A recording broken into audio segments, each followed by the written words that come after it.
दोस्तों नमस्कार। 72,825 शिक्षक भर्ती 2011 में आवेदन करने वाले सभी अभ्यर्थी भाई बहनों का हमारे इस करियर सीक्रेट चैनल पर हार्दिक स्वागत है। मैं तिलक।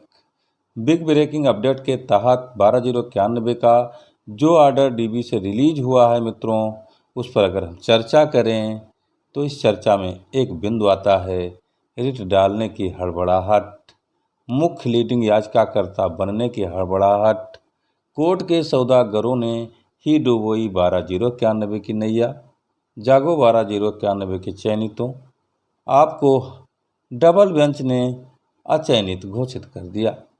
बड़े दुख की बात है मित्रों। अवधि में एक कहावत है कि चोरों ने लिया बच्चा बगैर है पाई छुट्टी, तो उसी तरह से क्या इस 12,091 की लड़ाई इसलिए तो नहीं डिजाइन की गई थी कि जीतेंगे तो नौकरी मिलेगी और नहीं जीतेंगे तो माल मिलेगा।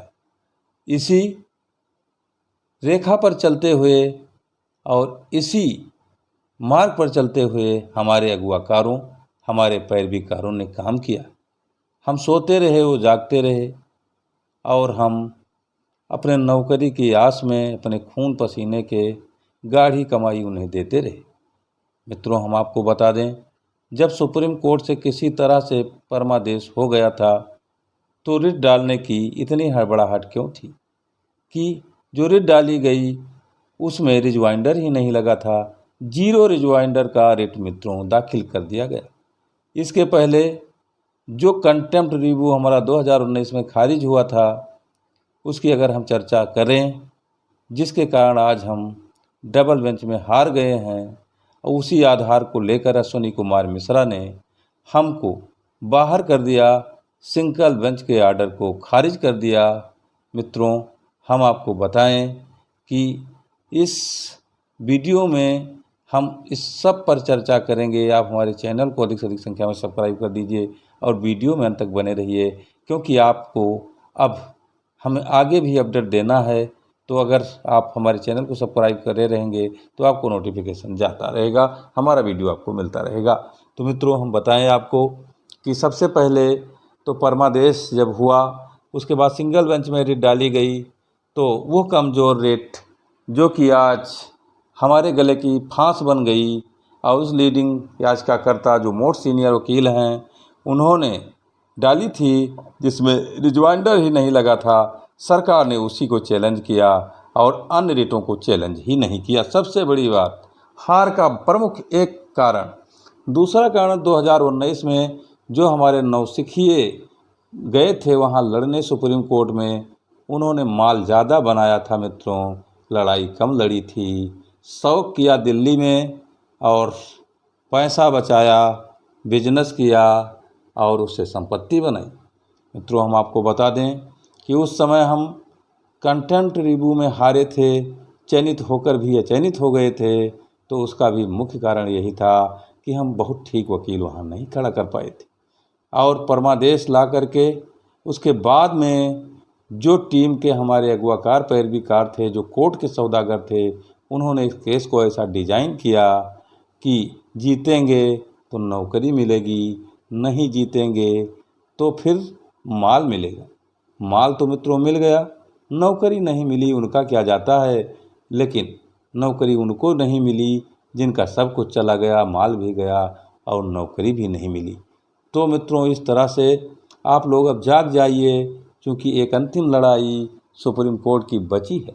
हालांकि डबल बेंच में अश्विनी कुमार मिश्रा ने कुछ ऐसा रखा नहीं है, हमारे लिए बचा नहीं है जिससे हम सुप्रीम कोर्ट में चैलेंज कर सकें। मित्रों, सिंगल बेंच के उस दिए गए आर्डर को अश्विनी कुमार मिश्रा की बेंच ने लूट लिया। हम आपको बता दें कि इस तरह से एक तरफा आर्डर, सिंगल बेंच कह रही है आपका गिरबान जिंदा है, डबल बेंच कह रही है आप किसी लायक नहीं हैं। मैं आपको बता दूं, इस आर्डर में जहां तक मुझे जानकारी हुई है, कंटेम्प्ट रिव्यू के आधार पर ही इस केस को खारिज किया गया है। यानी सुप्रीम कोर्ट ने आपको 19 में खारिज कर दिया था, इसलिए आपकी मेरिट नहीं है, इस आधार पर खारिज कर दिया गया। मित्रों, 90-105 और 12,091 का कॉकटेल बनवाने में हमारे कोर्ट के सौदागरों ने प्रमुख भूमिका निभाई। जो लोग 12,091 में लड़ रहे थे वही लोग 90-105 को वहां ले जा कर के और कोर्ट में प्रस्तुत कर दिया था।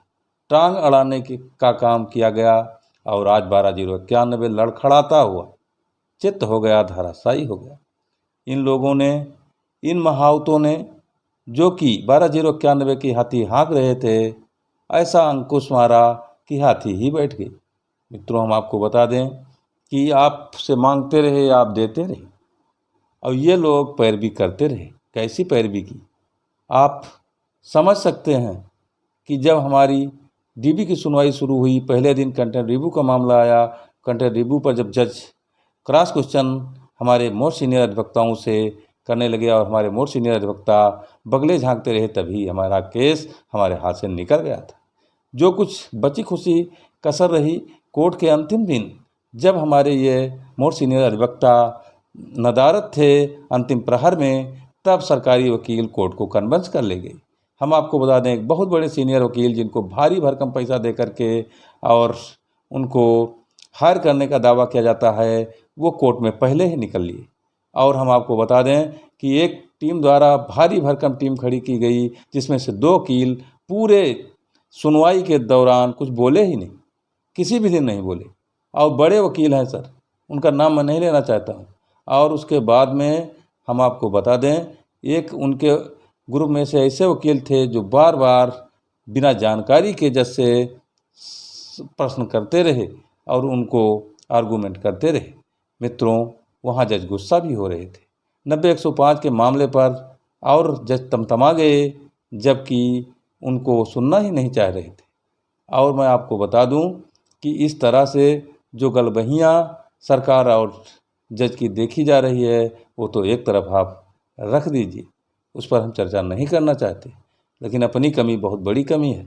अब आगे हमें सुप्रीम कोर्ट में अगर लड़ना है तो हमें एक ऐसे वकील की ज़रूरत है, हमारे एक ऐसे एडवोकेट की ज़रूरत है जो हमारे केस की मेरिट के आधार पर हमें पहले बता सकें कि हम जितवा देंगे, तभी हम उनको पैसा दें।